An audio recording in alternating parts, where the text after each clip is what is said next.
Iyi ni imwe muri video abantu benshi bagarutse ku bitangazamakuru bitandukanye ndetse benshi banibaza bati ese uyu ninde wari uri muri iyi video wari uri kubyina nkuko twakomeje kuyibona nko kuri TikTok, Facebook ndetse na Instagram. Gusa ariko ukuri ku iyi video nkuko wayibonye ano mashusho ni umugabo bita D'Amour. Ni izina twamumenyeho. Uyu ni umugabo wamenyekanye mu gihugu cy'u Rwanda muri sinema, amenyekana muri filime zitandukanye yagiye akina ndetse ni umwe mu bagabo bakoranye n'ibyamamare tuzi mu gihugu cy'u Rwanda. Gusa ariko mbere yuko tugaruka kuri iyi video ndetse unamenye byinshi kuri uyu mugabo bita D'Amour wagaragaye muri iyi video, byatumye abantu benshi ku bitangazamakuru bamugarukaho. Kanda subscribe, usige comment na like, tujye tubana buri munsi mu biganiro nk'ibi biryoheye amatwi usanga aha ngaha kuri Philox TV Show. Uri kumva kuri mikoro ni Philox Aime. Reka nkwikaze muri iki kiganiro. Gusa ariko iby'iyi video ku munsi w'ejo nibwo yatangiye gucicikana ndetse no kujya hanze bifashijwemo na bamwe mu bantu bakunda gukoresha Instagram ndetse bafite na audience nini. Abantu benshi batangiye kwigarukaho ndetse bashyiraho komanteri nyinshi zitandukanye bibaza bati ese uno mugabo ninde uri kugaragara muri aya mashusho, ko benshi batangiye bavuga bati uyu muntu hari aho bamuzi. Gusa ariko iyi video yakomeje kuvugwaho cyane kuko yagiye igaragara mu n'indi byamamare bitandukanye nk'uwo bita intare y'ingore mwamubonye muri ayo mashusho, uwo mubyeyi wambaye umupira w'umukara. Gusa ariko ukuri kuri iyi video nkuko nari maze kubikubwira mu kanya, uyu ni umugabo bita D'Amour. Uyu mugabo twamenye mu gihugu cy'u Rwanda binyuze muri sinema yo mu myaka yashize. Gusa ariko no kugeza kuri uyu munsi ni umwe mu bagabo bahamye yuko bakirimo kandi banayikora neza. Gusa ariko no mugabo ni umwe mu bagabo bakoze akazi gakomeye cyane ndetse wagiye ugaragara no mu maklipe, mu mavideo y'indirimbo z'abanzi batandukanye dukunda turi benshi. Gusa ariko uyu mugabo ubu ngubu kugeza kuri uyu munsi aracyakomeje gukina filime. Gusa ariko iyi video ushaka kwibaza uti ese yafatiwe he, ese byagenze bite?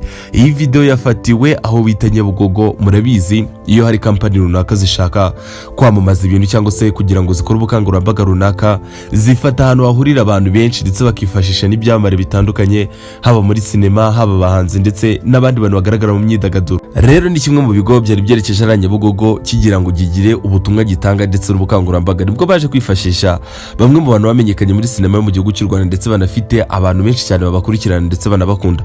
Nibwo baje kwifashisha barimo uwo bita D'Amour nkuko wamubonye ari kubyina, harimo n'uwo bita intare y'ingore ndetse n'abandi benshi batandukanye. Gusa ariko abantu benshi bongeye gutungurwa ndetse banagaruka kuri uyu mugabo bita D'Amour bavuga yuko ibyo yakoze ari agashya. Uno mugabo yaje gukura misengeri nkuko wakomeje kubibona, maze abyina mu mbyino idasanzwe natangaje. Kimwe mu byatumye abantu benshi bamugaruka cyane bavuga bati uyu mugabo bita D'Amour ni igitangaza cyane. Gusa ariko no mugabo bita D'Amour ni umwe mu bagabo bakinnye filime mu gihugu cy'u Rwanda, bakinana n'abakinnyi bakomeye ndetse abantu bakizina ku rundi rwego. Gusa ariko no mugabo bita D'Amour wakomeje kuvugisha abantu ku bitangazamakuru bitandukanye, yakinanye n'abantu bakomeye cyane. Ni umwe mu bagabo bafite izina rikomeye muri sinema yo mu gihugu cy'u Rwanda kuko yakinanye n'abo bita ba Rwasankuba, babamenya ndetse n'abandi benshi cyane, harimo n'uwo bita intare y'ingore, ba Papa Sava ndetse n'abandi benshi tubona buri munsi mu buzima bwa buri munsi ndetse tunabona muri sinema mu gihugu cy'u Rwanda. Gusa ariko no mugabo, gusa ariko nkwibutsa ko uyu mugabo ajya akora n'akazi ko kugaragara mu maklipe y'indirimbo, mu mavideo, muri video z'abahanzi. Nkwibutsa ko no mugabo yigeze no kugaragara mu ndirimbo yo bita Afrique. No musore bita Afrique igihe yarimo arinjira mu muziki atangira gukora amavideo, indirimbo ye ya mbere uyu mugabo bita D'Amour yayigaragayemo muri video. Gusa ariko no mugabo yagiye akora n'indi bikorwa bitandukanye. Gusa ariko kugeza kuri uyu munsi ntago ariko ibintu bimeze nka mbere. Uyu mugabo mu myaka yashize yari afite abantu benshi bamukora ndetse banamukurikirana kuko murabyibuka ubwo hariho uburyo bwo gucuruza filime nyarwanda binyuze ku masede, abantu benshi baraziguraga cyane bakazirebera mu rugo binyuze muri ubwo buryo bwo gucuruza filime binyuze ku masede, kuko igihe cyo gukoresha imbuga nkoranyambaga nka YouTube cyangwa se gukoresha ama website bacuruza filime byari bitaragerwaho. Umwe mu bagabo bita D'Amour n'umwe mu bagabo bagaragaye kuri filime nyinshi twarebaga ku masede mu myaka yashize, kandi n'umwe mu bagabo bari banabishoboye kuko yari amaze kwigarurira imitima ya benshi. Gusa ariko D'Amour mu buzima bwe ndetse na nyuma yo gukina filime ni umwe mu bagabo bagiye bahura n'ibibazo byinshi. Mwibutsa yuko hari inkuru twigeze kumenya mu myaka yashize uno mugabo aho twamenye yuko yari afite ikibazo cy'uburwayi kimukomereye ndetse cyasabaga amafaranga atari make yagiraga muri miliyoni nyinshi cyane.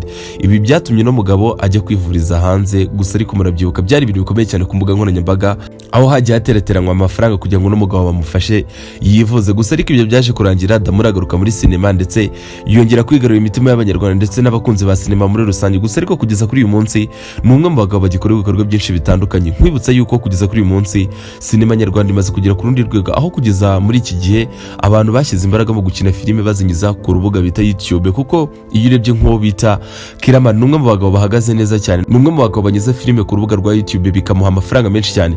Rero n'uyu mugabo bita D'Amour filime nkeya uzajya umubonamo nyinshi zica kuri YouTube kuko uburyo bakoreshaga bwa mbere bwo kunyuza ku masede bwo ntago bugikora.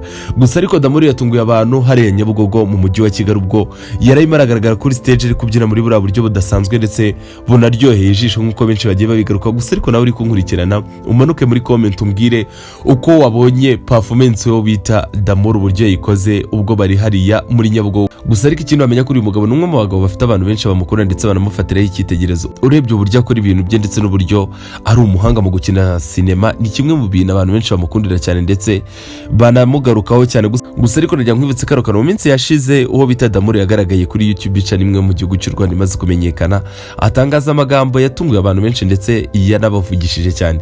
Yavuze yuko kugeza kuri uyu munsi kugira ngo sinema abantu bayikine ndetse banagaragara muri filime nyinshi ziri gusohoka ibintu byahindutse. Ubu kugeza kuri uyu munsi hajemo amayeri menshi ndetse n'amanyanga. Ni kimwe mu bintu abantu benshi bagarutseho, aza yunga mu rya mugenzi we bita Nkuba nawe waje kuvuga yuko ubu kugeza kuri uyu munsi kugira ngo upfe gukira muri filime ari ibintu bikomeye, kuko kugeza muri iki gihe haba abategura filime ndetse n'abazikinisha amafaranga barayiriruga, ugasanga ahantu umukinnyi nta kintu ari gukuramo bigatuma batakigaragara mu mafilime menshi.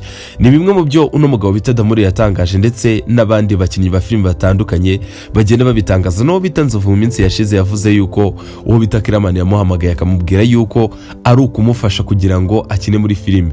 Avuga yuko bo bakinnye filime mu myaka yashize bazikina neza ndetse bafite n'abantu babakunda cyane. Rero kuba kugeza kuri iki gihe abari muri sinema bameze neza bashaka kubakoresha nk'aho ari ukubafasha ari ibintu bisa nabi. Gusa ariko nkwibutsa yuko bita Kiramani n'umwe mu bantu bashimiwe cyane ubwo yazanaga bita Nyagahene akamushyira muri filime ndetse akanamukura mu buzima bubi. Ni nyuma yuko hari hagaragaye video y'uyu mugabo bita Nyagahene atabaza avuga yuko ari mu buzima bukomeye cyane ndetse bubi. Gusa ariko ibi ntibibuza yuko abantu benshi bakurikiranira hafi ibijyanye na sinema yo mu gihugu cy'u Rwanda bavuga yuko mu myaka yashize abantu bakinnye sinema urebye ubuzima babayeho kugeza kuri uyu munsi ari ubuzima butari bwiza, bivuga yuko nta kintu gikomeye bigize bakuramo. Rero benshi bagahamya yuko bagomba kwemera bakayoboka abari gukora sinema kugeza kuri uyu munsi, kuko bo bari kuyikora zirimo inyungu nyinshi cyane binyuze ku mbuga zitandukanye zibishyura, aho bashyira ibihangano byabo ndetse n'ibigo bikomeye baba bakorana nabyo kugira ngo babyamamarize. Gusa ariko uyu mugabo ni inkuru twe turimo turagarukaho y'uyu mugabo bita D'Amour wagaragaye hariya Nyabugogo ubwo yabyiniraga abo bari bagiye kureba muri gahunda y'ubukangurambaga yari yabajyanye n'ikigo runaka. Gusa ariko ndagushimiye wari umurikiye muri aka kanya. Njye nk'ibisanzwe ni Philox Aime, kanda subscribe usiga comment na like tujye tubara buri munsi. Gusa ariko mbere yuko dusoza ndagira ngo urebe ino video wumve uko yari imeze.